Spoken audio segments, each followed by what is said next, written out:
زه قمندان ټولۍ وم په لومړی کندک د تانک د څلورمې زغرورې قوا.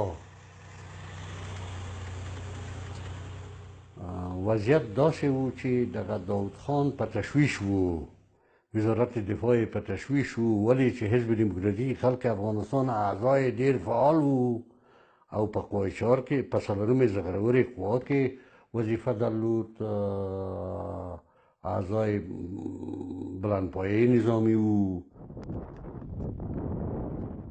او په دې وخت کې خپل احضارات ونیولي وو، اقدام وکړه په حرکت کې باید دغه دولت سقوط ورکړي.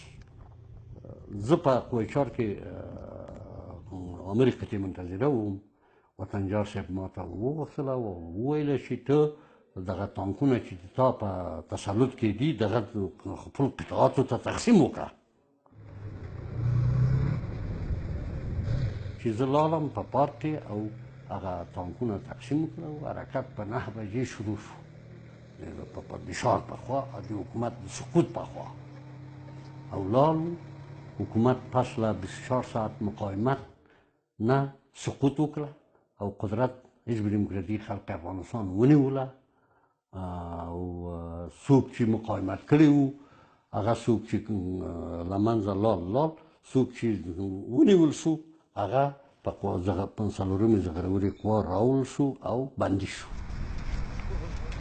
پنجشنبې په ورځ د شام ماښام لخوا ما ته وویله چې ته لاړ شه په دغه کنډک دافع عوام په تنګي کې شته، په تنګي کې لاړ شه چې هلته یونس خان قمندان د 11مې فرقې د مشرقي حرکت کړی ده دې خوا، هغه پل ووهئ چې چپه شي چې هغه راتلای نه شي.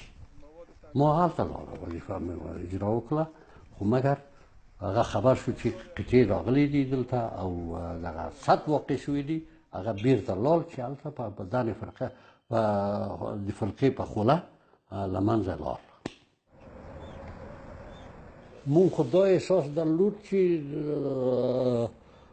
د انقلاب شو، انقلاب آرامش راولي، انقلاب د خلکو دپاره خدمت کوي، د افغانستان دپاره خدمت کوي او هدف یې دا و. دا چې وروسته څه شو هغه بېل خبره ده.